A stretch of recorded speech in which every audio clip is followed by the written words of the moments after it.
Penguin Random House Audio presents Shakespeare for Every Day of the Year by Allie Esiri. Read for you by Simon Russell Beale, Helen Mccrory, Damian Lewis, Paapa Essiedu, Jade Anouka, Hattie Morahan, Ben Allen, Davies, and Allie Esiri. Introduction.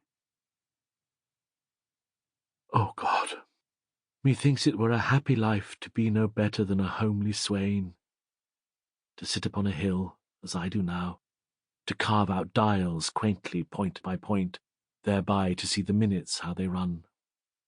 How many make the hour full complete?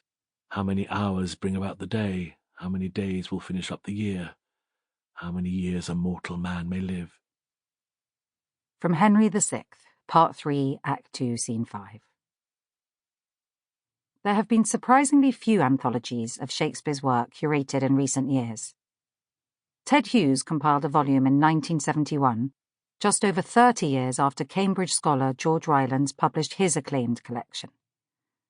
Rylands' anthology was such a success that it was performed on Broadway and recorded by John Gielgud, winning the legendary actor a Tony, a Grammy, and an Emmy Award. In his collection, Rylands points out that the early anthologist of Shakespeare's work, Dr. William Dodd, was publicly executed for forgery in 1777 at Tyburn in London. I rather hope this book is received in better favour than Dodd was at the end of his life. As these anthologizers have demonstrated, Shakespeare extracts stand alone as works of art in themselves. In the case of the sonnets, that is precisely what they are. They can be enjoyed on their own merits, freed from their original contexts. Even entire plays don't concern themselves with befores and afters, and in this sense, these extracts are no different. What happened to King Lear before he divides up his kingdom? How are we to know that Beatrice and Benedict live happily ever after? Questions like these need not trouble us here. Soliloquies give us a fully fleshed-out moment of a life. Hamlet's crippling indecision over whether to be or not to be, Viola's farcical befuddlement when she is handed a ring that is not hers, the slow hardening of Macbeth's murderous resolve, and Iago's breathtaking dishonesty, even to himself. Over the course of the year, we have space for more than just the best-known and best-loved passages. Every play is featured, even the ones you might not know, and parts of poems which were bestsellers in Shakespeare's lifetime, but which you may never even have heard of, are also presented. You can read some aloud, but bear in mind what a great actor once advised. Speak the thought, don't just regurgitate the verse. Or use Hamlet's advice to the players. Speak the speech, I pray you, as I pronounced it to you, trippingly on the tongue. As Shakespeare himself was an actor, this might even mirror his own view. His writing leaves you space to inhabit each character and scope to interpret their words, synthesizing your life with theirs. Whoever plays Hamlet reinvents the part anew. This is why Shakespeare means something different to every generation, and why he is never out of place in any age. Although Shakespeare writes of politics, he is not political. There is no side to an argument he has not taken and disrupted with equal brilliance. He did not merely record history, he created it. There is no source for Richard III's murder of his nephews in the Tower. King John was not poisoned by a disgruntled monk, but died, albeit less dramatically, of dysentery. Shakespeare's Charles IV of France is a formidable foe of Henry V, whereas in reality he was severely mentally incapacitated. Shakespeare's embellishments are often remembered as history. That is because he drives at the heart of who people are, not merely as monarchs and politicians, but as human beings, ambitious, indecisive, flawed.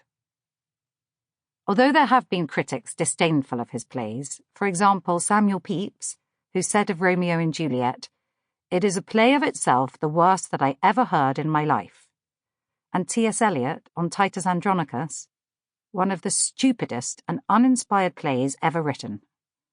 Many immortal talents acknowledge their debt and admiration for Shakespeare. Romantic poet Keats is typical among them, Thank God I can read and perhaps understand his depths. During the course of my research, I interviewed actors and scholars, consulted libraries and radio series, and I hope all these have helped me provide something to help you through the selection. There was a particular moment when I felt I came close to understanding his depths. It was a woman's story I heard on a Folger Shakespeare Library podcast.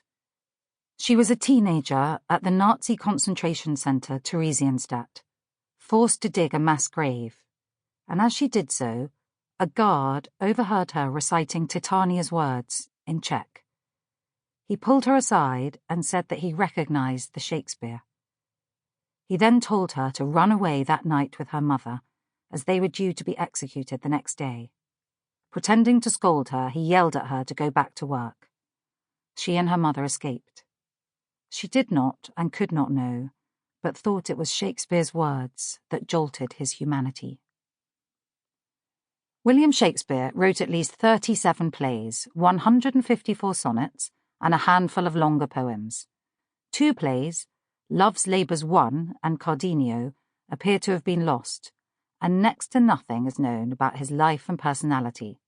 Not unusual for a man of his era and social standing, but tantalising, considering his posthumous prestige. However, it might be better this way. As Charles Dickens expressed it, it is a great comfort, to my thinking, that so little is known concerning the poet. It is a fine mystery, and I tremble every day lest something should come out.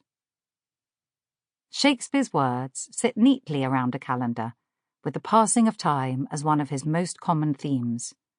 After all, as he put it, time's the king of men. He's both their parent and he is their grave, and gives them what he will, not what they crave. Seasons feature strongly too. Although he spent his working life in London, his rural Warwickshire roots show through in observations such as daffodils that come before the swallow dares and take the winds of March with beauty. What's more, this calendar style would be familiar to Shakespeare himself. Almanacs, which included a yearly calendar and the important dates in the year, were bought by 1 in 3 Elizabethan families every year, and were the second best-selling volumes after the Bible. The passage of time and the turning of the seasons were felt more acutely, of course, in Shakespeare's day, as rural communities lived their lives so much more closely to nature than most of us do. Of the 31,534 words we know Shakespeare wrote, many were coined by him, and half of them were used only once. Shakespeare's newfangled words include, newfangled, as well as bedazzled, birthplace, cold-blooded, cold-hearted, eyeball, fortune-teller, puppy-dog, shooting star, unreal, and well-read, to name but a few. Phrases attributed to him include blinking idiot, brave new world, brevity is the soul of wit, in my heart of hearts, jealousy is the green-eyed monster, neither rhyme nor reason, own flesh and blood, too much of a good thing, and what's done is done. Chances are you were quoting Shakespeare before you saw one of his plays or opened this book. Each page of Shakespeare for every day of the year contains a piece matched to the date. The introductory paragraphs explore his work, his time, his legacy, and what we know about his life.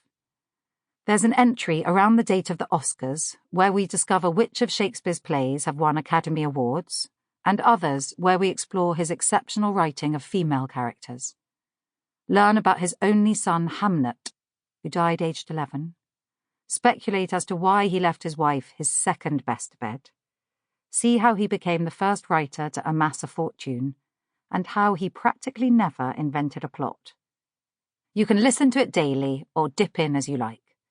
As his distinguished friend Ben Jonson observed, Shakespeare was not just the soul of the age and the wonder of our stage. He was, and Jonson could see this even then, not of an age, but for all time. January the 1st, Romeo and Juliet, Prologue. Very few of Shakespeare's plays have Sample complete. Ready to continue?